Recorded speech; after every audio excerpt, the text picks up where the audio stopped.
salvos pela graça, a graça do Espírito.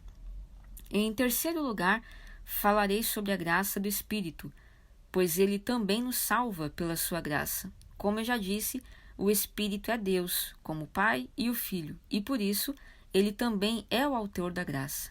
É absolutamente necessário que ele também nos conceda sua graça, ou então nenhuma pessoa poderia ser salva. O Espírito de Deus opera a nossa salvação de muitos modos, pois assim como aqueles que vão para o céu deverão contemplar o Pai e o Filho, assim também contemplarão o Espírito Santo. O Pai nos escolhe, nos dá Cristo, o céu e coisas semelhantes.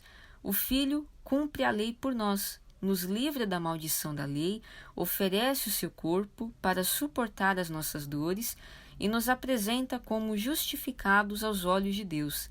A graça do Pai é mostrada no céu e na terra. A graça do Filho é mostrada na terra e na cruz. E a graça do Espírito deve ser mostrada em nossas almas e em nossos corpos, antes de chegarmos ao céu. Pergunta: mas alguns podem dizer, onde está a graça salvífica do Espírito? Resposta: em muitas coisas. A graça salvífica do Espírito pode ser vista ao nos conquistar e nos fazer seus, ao fazer de nós a sua casa e habitação, de modo que, embora o Pai e o Filho tenham gloriosamente realizado atos graciosos para nossa salvação, contudo o Espírito é o primeiro a agir em nós para nos salvar. 1 Coríntios 3,16. Assim, Cristo, quando estava para partir deste mundo, disse que enviaria não o Pai, mas o Espírito, e que ele estaria conosco para sempre. Quando eu for, enviarei o Espírito da verdade, Consolador. João 14,16. Quando o Espírito Santo vem e faz a sua habitação em nós, então ele opera de muitas maneiras para a nossa salvação eterna. Ele nos salva das trevas da nossa ignorância, ao iluminar os olhos do nosso entendimento. Por isso, ele é chamado de o Espírito de revelação, porque ele dá vista aos nossos olhos cegos e assim nos livra daquela escuridão que nos afogaria nas profundezas do inferno.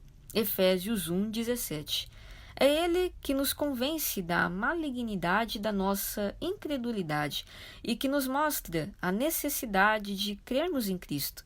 Se ele não nos convencesse disso, nós pereceríamos em nossos pecados. João 16,9. Ele é o dedo de Deus, pelo qual o diabo é expulso e a graça toma o seu lugar.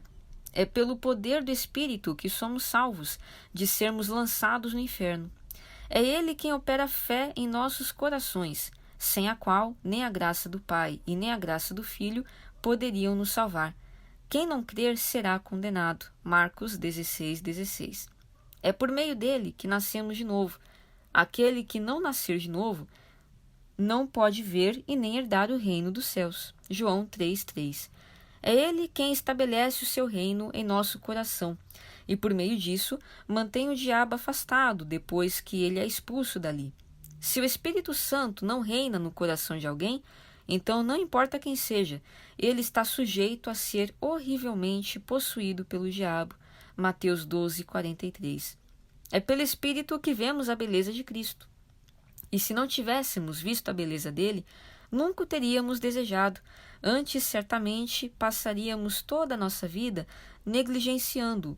E, por fim, pereceríamos. João 16,14. É pelo Espírito que somos auxiliados a louvar a Deus de modo aceitável a Ele. Mas sem a ajuda dele, é impossível que Deus nos ouça para a nossa salvação.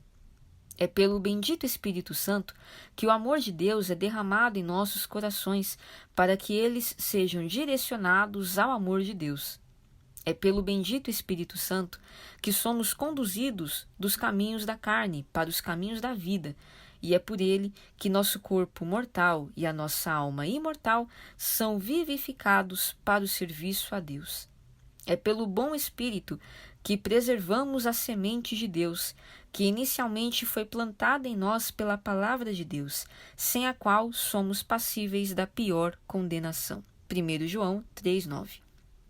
É pelo bom Espírito que recebemos ajuda e luz para resistirmos contra toda a sabedoria e astúcia do mundo, que se apresenta em suas mais malditas sofisticações para anular a simplicidade que há em Cristo. É pelo bom Espírito que as nossas graças são mantidas em vida, em vigor. Ele sustenta a fé, a esperança, o amor, um espírito de oração e todas as demais graças. É pelo bom Espírito que somos selados para o dia da redenção. Efésios 1:14. É pelo bom Espírito que somos capacitados a esperar com paciência até que venha a redenção da possessão adquirida. Gálatas 5:5. Todas essas coisas são tão necessárias para a nossa salvação que nenhuma delas pode faltar e nenhuma delas pode ser alcançada por qualquer outro meio, senão através do bendito Espírito Santo. Desse modo, eu mostrei em poucas palavras a graça do Espírito e como ele opera para a salvação da alma. E de fato, senhores, é necessário que entendam claramente essas coisas: a graça do Pai, a graça do Filho e a graça do Espírito Santo, pois não é a graça de um, mas de todos três que o salva. A graça do Pai não salva um homem à parte da graça do Filho, nem o Pai e o Filho salvam alguém à parte da graça do Espírito, pois assim como o Pai ama, o Filho deve morrer e o Espírito deve santificar, ou então nenhuma alma será salva. Alguns pensam que o amor do Pai sem o sangue do Filho o salvará, mas estão enganados, pois sem derramamento de sangue não há remissão. Hebreus 9:22.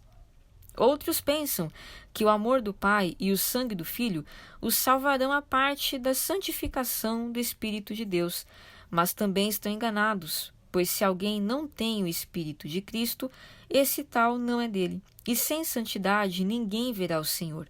Romanos 8:9.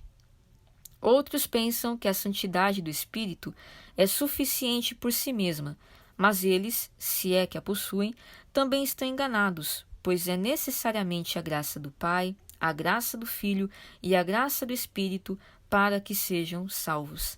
Portanto, é verdade que o Pai, o Filho e o Espírito juntamente concedam a sua graça para a salvação de um pecador, mas também é verdade que eles concedem essa graça de modos diferentes.